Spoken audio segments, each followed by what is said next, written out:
Former governor of Ogun State, Ibikunle Amosun, has surrendered a total of at least 4 million rounds of ammunition, 1,000 units of AK-47 assault rifles, 1,000 units of bulletproof vests, and an armored personnel carrier to the police. Wow.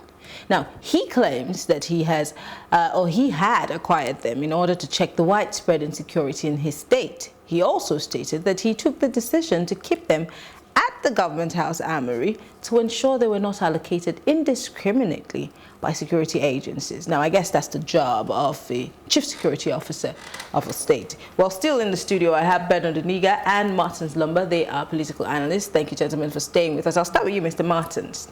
Not because you're a security expert or anything, but because you're a citizen of this country, and that's a governor of a state. With so much ammunition, I was, for some reason, thinking we were going to fight banditry in his state, but I'm wondering, government house, is that the best place to keep those things? And again, how do you acquire so much ammunition as a civilian?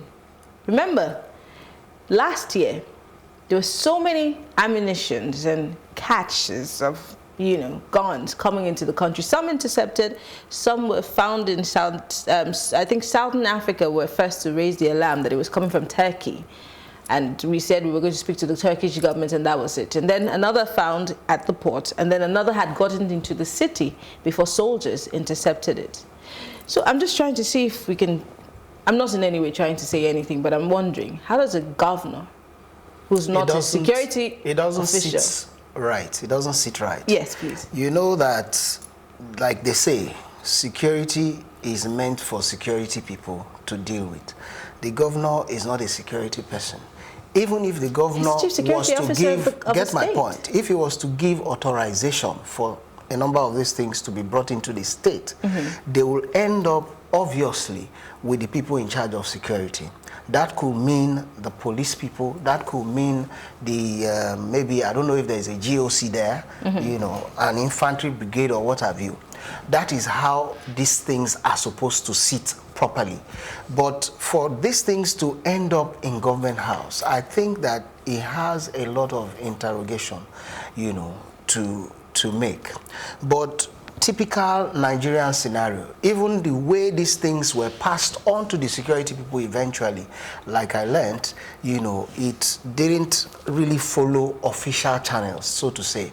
And to that extent, he needs to come clean on what the whole mystery of how these things got to government house is, I'm really here so we could try to, if there are any dotted lines that we could link, I'm trying to understand, because 4 weeks after this event of handing over unceremoniously, top Nigerian security operatives have remained alarmed about this situation. They're wondering why a civilian governor would create an armory of thousands. I mean, it's wowing. It's the kind of politics we play here. So I'm wondering, why has Mr. Amosun not been arrested or prosecuted? I'm just wondering. I get you. Well, this is a very sensitive issue. It has to do with national security.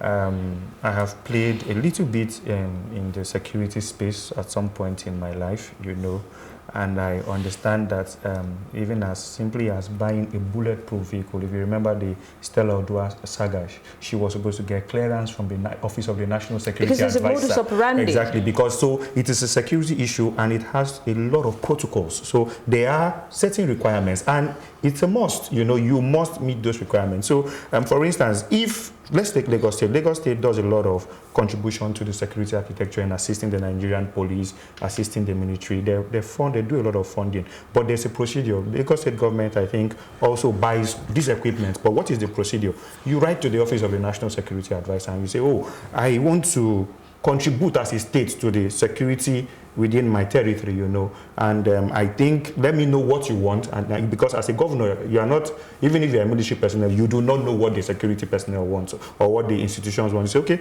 this is what we want, this is what we want. What I think, and I know that the governors basically do, or the state governors do, because security is a national issue when it comes to Nigeria, it has to be decided from the very top. That's why we do not have the issue of state police, If we did, of course, we would not be talking about all of this, So you need to carry the Office of National Security Advisor along. You need to carry the Office of the Inspector General of Police along. You need to carry the Office of the Minister of Defense along. And also, locally, the Commissioner of Police ought to be carried along in this process. So, and you know, Ogun State has not had any peculiar security situation, to my knowledge. Exactly. Exactly. So we've not heard. I understand there are issues of kidnapping here and there, which I know the government is doing its best to tackle. But there's nothing peculiar to Ogun State that we should be hearing about 4,000 live ammunitions, and we're hearing about 1,000 AK-47 rifle. That is an armory that can finish the Southwest, if you ask me. If you give it to people who are well armed, it is an issue, and I want to believe that the Office of the National Security Advisor at this point ought to have addressed Nigerians. I don't know what they are waiting for. Now, the law forbids individuals. I mean, I know that in this country, we're not America where we have the IRA, where you could just walk into a store and get, you know, a gun. It actually forbids individuals or civilian institutions from carrying armories or possessing these kind of, I mean, this is a lot, like you said. So I'm wondering, people who have analyzed the Boko Haram situation and the insurgents in the Niger Delta would make reference to, allegedly, that politicians made these weapons available. Now, these people, after doing what they did, they started being hungry, and so they decided to turn around and do what they felt would give them money. I'm still trying to understand, even if he didn't go through the modus operandi, how can a governor get these arms into the country, talk less of Where Ogun did they State? pass? This is a question I'm wondering about. How did this happen? Yes, the customs and all of that. It's just incredible. But again, you know that if they put a tag, Ogun State government, for instance, I want to believe that it is possible that they'll get some waiver or some... I'm sorry. I'm just saying.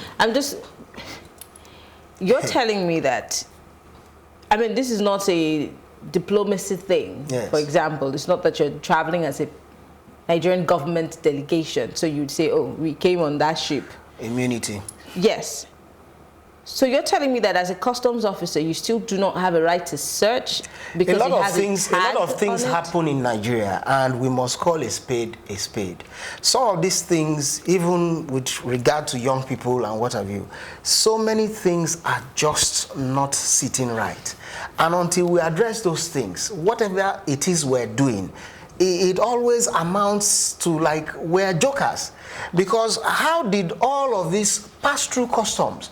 And don't forget that the border, I want to believe that these things came by ocean liners, meaning that they got to Lagos first before they eventually got to Ogun State, if you understand what I mean. So to that extent, I mean, even if they pass the customs, you notice that along the highways in Nigeria here, customs people also have their checkpoints. So it's amazing, you know, that all of these things got to government house, and some people unpacked these things. So, I mean, word should have filtered out, and I mean, no, it's not just tidy. Back to you, Bernard, does this mean that we have somewhat lost all of our value, no questions asked anymore? Because you made mention of the fact that if you must acquire this, you have to go through that hierarchy. Now, also, I have worked with governors who have bought gunboats and police vehicles. That's the furthest they go. They don't necessarily buy arms and ammunition for... River State bought helicopters. No, I'm saying guns. Gunships, yeah. Gunship helicopters. Yeah, but then... Rotimi Amechi bought two. But then he did it working with... Sorry, let me just clear this.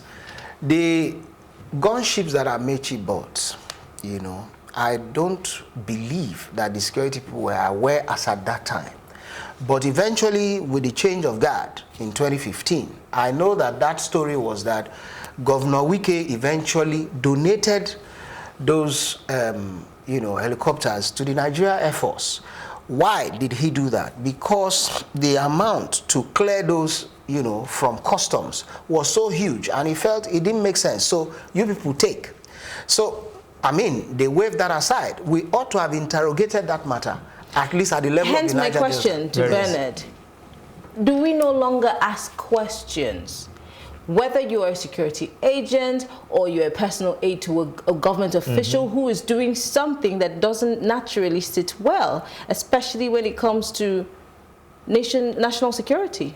Okay, you see, we're Ogun State, Ibikunle Amosun seem to, and names of politicians seem to be featuring more in our conversation. And I think maybe we are not drawing our minds to, we should be talking about the Office of the Inspector General of Police, the Office of the Director of State Securities. We should be rather talking about the Office of the National Security Advisor. It is not only the Nigerian Customs that is at the Nigerian ports. You have all of these offices at the Nigerian ports, So let's assume that this passes, maybe the technicality, the mannerism, the manner, or whatsoever it is, the technicalities in which these things came into the country was too much for the average custom official to handle. There is a DSS official also at all the ports who is supposed to detect the movement of this arm. There is a police officer there too. So I do not want to believe, that those arms moved successfully from any of our ports, whether via land, water, or air. It's immaterial. We ought to have security architecture at all the ports, at all of these borders and all of these ports coming into the country. So for me, it is a failure from the DSS. It's a failure of the Inspector General of Police. This is a failure from the Office of a National Security Advisor, especially who is in charge of, liaising with all of these other agencies. Is a failure of every uniformed personnel or institution in Nigeria. So like I said, we should maybe take the conversation off these politicians, and begin to focus more on the institutional failure. This is a failure of the institution in governance, especially when it comes to as regards security, we should be blaming these people rather than blaming. I would wish to own a gun, but I cannot do so, because for me to do so, I have to go through certain processes. I'm just giving an instance. So if I wish to own a gun, for instance, I cannot do so because there are certain processes. I need to get a license. I need to go through certain psychological examination before the DSS, I cannot just like you said, this is in America where I walk into a shop to own a gun. So even if I have the desire to own a gun, because there is no free shop or there's no shop where I can enter and pay in money and get a gun, I would not be able to do so until I go through those formalities of security protocols. All right. There is a school of thought, some conspiracy theorists who think that maybe someone had threatened to expose that there was this such, stash of arms and ammunition, and he quickly decided to bring it to security agencies and say, oh, we acquired this because we wanted to fight insecurity in the state, but we don't have need of it anymore, so we're donating it to you.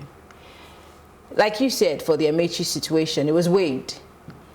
Do we see that wave happening again? Because, oh, well, they've donated it to us, instead of questions being asked. Where do we go from here in closing? If today is already maybe June 25th, I want to believe, or 24th, 25th, then apparently it has been waived, because a sensitive issue like this should not even take 24 hours. Everybody involved, from the seaport to all the border posts, everybody should be in some form of detention by now. Ibikunle Amosun has lost his immunity, so he's not a super governor as of May 28 and even the morning of May 29. So they should interrogate him, and it should be an open trial so that we all are better informed about what the processes were. But they have declined. They have declined. The former governor has declined to give his own side of the story. No, the reason is that spoken. He didn't answer any. This is like party government. He's an APC person, so to that extent, protectionism. How are we fighting corruption how is this government going to look people in the face to fight insecurity and corruption if such a hefty allegation as this and a very sensitive issue as this is going to be somewhat, according to you, waived? It has already been waived, apparently. But if we raise enough dust, if there's serious public outcry concerning it, I guess they will look into it again, the same way they did for the grass-cutting man, the former SGF. So I think that with the effort that you guys are putting in, and maybe a few other media people, maybe we could revisit it. But for now, it appears that it has been waived. finally? Well, I don't want to believe that it has been waived. But like I said, the Office of the National Security Advisor ought to have released a press statement at this point in time. First, to either debunk or accept the allegation, to say, oh, we are aware that such an incident occurred. This is what we know about it. But we are maybe making further findings, you know, or we are still onto inquiries, you know, to give Nigerians feedback and information. Such a statement would put this government in a good light, especially when it comes to fighting insecurity.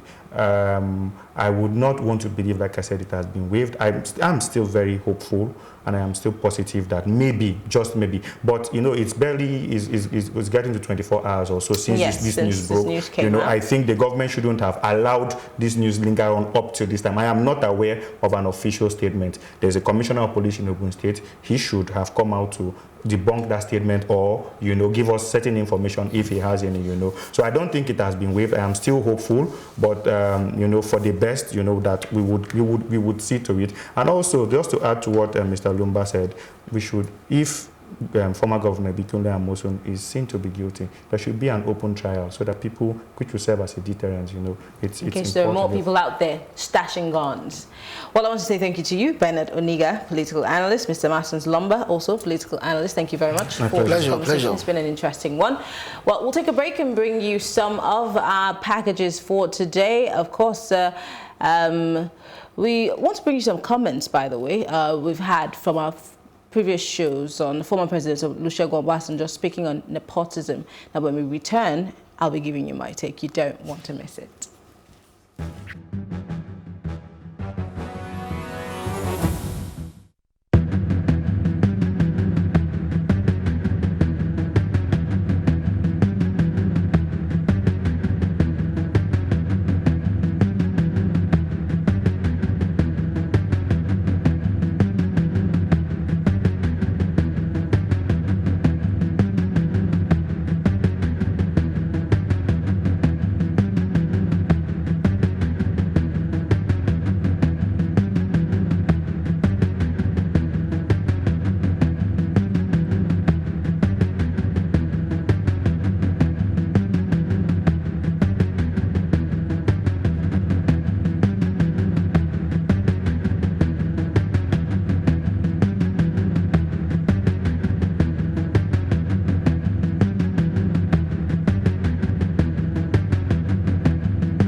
Well, it's time for my take.